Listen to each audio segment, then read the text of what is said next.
Hello అండి, అందరికీ నమస్తే. Welcome to Kavya's green garden. ఈరోజు టాపిక్ వచ్చేసి మందార మొక్కల్లో ఎంత కేర్ తీసుకున్నప్పటికీ ఇలాంటి ప్రాబ్లమ్స్ అనేవి తరచూ వస్తూనే ఉంటాయండి. చూసారు కదా, పువ్వులు అనేవి సరిగ్గా విచ్చుకోకపోవడం, అలాగే పెస్ట్ అనేది ఉండడం, ఎంత మనం జాగ్రత్తలు తీసుకున్నప్పటికీ చూసారు కదండి, ఫ్లవరింగ్ సైజ్ కూడా తగ్గిపోవడం, మొగ్గలు కూడా చిన్న సైజులో అయిపోయి పువ్వులనేవి సరిగ్గా విచ్చుకోకపోవడం, అలాగే పెస్ట్ అనేది స్టార్ట్ అయిపోయిందండి. అలాగే ఈ మొక్కకి సీడ్స్ కూడా వస్తాయండి. చూసారు కదా, ఇది వచ్చేసి సీడ్స్ అన్నమాట. ఇందులో సీడ్స్ అనేవి ఉంటాయండి. దీని గురించి సపరేట్గా వీడియో అయితే ఇస్తానన్నమాట. కానీ ఈ వీడియోలో మనకి మొక్కకి బలం అనేది సరిపోకపోవడం వల్ల కూడా ఇలాంటివి జరుగుతూ ఉంటాయండి. మందార మొక్కలకి ఎప్పుడూ కూడా మనం ఏదో ఒక ఫర్టిలైజర్ అనేది అందిస్తూ ఉండాలి అన్నమాట. అందులో ది బెస్ట్ ఫర్టిలైజర్ని అయితే ఈ వీడియోలో చూపిస్తున్నాను. ఇలా జరిగినప్పుడు మనం ఫర్టిలైజర్స్ అనేది ఇస్తే కొంచెం కవర్ అవుతూ ఉంటుందండి. మనం ఆర్గానిక్గా ఇంట్లోనే తయారు చేసుకుని ఇవ్వచ్చు అన్నమాట. ఈ వీడియో అనేది స్కిప్ చేయకుండా చివరి వరకు చూడండి. నచ్చితే కనుక లైక్ చేయండి. అలాగే గార్డెనింగ్ అంటే ఇష్టమున్న ప్రతి ఒక్కరూ కూడా మన ఛానల్ని సబ్స్క్రైబ్ చేసుకోండి, అలాగే ఫాలో అవ్వండి. ముందుగా మనం ప్రూనింగ్ అనేది ఇంపార్టెంట్ అన్నమాట.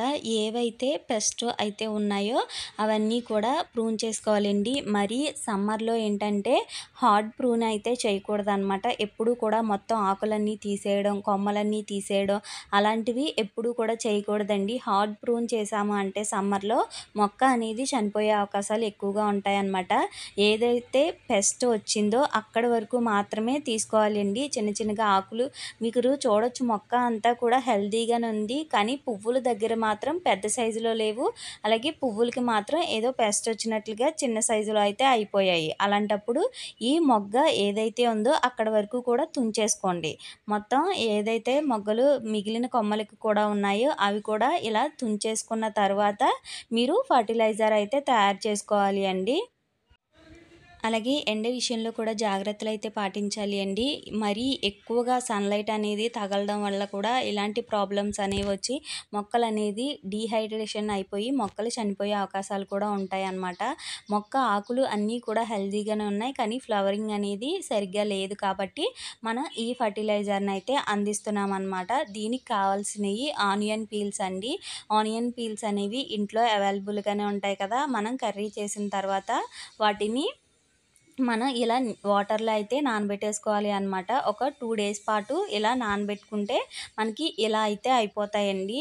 ఇలా మనం నానబెట్టుకోవడం వల్ల అందులో ఉన్న పోషకాలన్నీ కూడా మనం మొక్కలకి చాలా చాలా హెల్ప్ అయితే అవుతుందండి.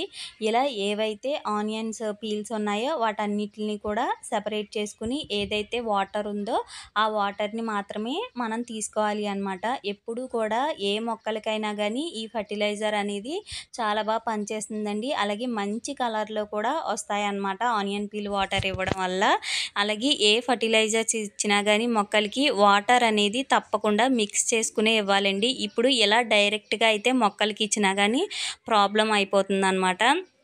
ఓవర్ ఫర్టిలైజర్ ఇవ్వకూడదు, అలాగే ఓవర్ డోస్ ఫర్టిలైజర్ కూడా ఇవ్వకూడదు అనమాట. ఇప్పుడు ఈ పీల్స్ ఏవైతే ఉన్నాయో వాటిని కూడా మనం ఇలా మొక్క మొదలైతే వేసేసుకోవచ్చు అండి. లేదు మొదలు వేసేసుకుని దాని మీద మట్టి కూడా మనం వేసుకోవచ్చు అనమాట.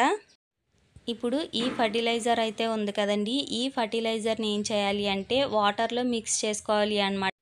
వాటర్లో అనేది తప్పకుండా మిక్స్ చేసుకునే మొక్కలకైతే ఇవ్వాలి అండి. ఇది మందార మొక్కలకే కాదు, మిగిలిన అన్ని రకాల మొక్కలకి, కాయగూర మొక్కలకి కానీ పూల మొక్కలు కానీ అన్ని రకాల మొక్కలకి కూడా తప్పకుండా ఇచ్చుకోవచ్చండి. ది బెస్ట్ రిజల్ట్ అయితే ఉంటుందన్నమాట. ఇలా మిక్స్ చేసుకుని అప్పుడు మొక్క ఎంత సైజులో ఉందో అనేది కూడా చూసుకుని ఇచ్చుకోవాలి అన్నమాట. ఈ మొక్కకైతే ఫుల్గా అయితే ఇచ్చేస్తున్నానండి. ఈ ఫర్టిలైజర్ అనేది తప్పకుండా ట్రై చేయండి. ది బెస్ట్ రిజల్ట్ అయితే ఉంటుందండి.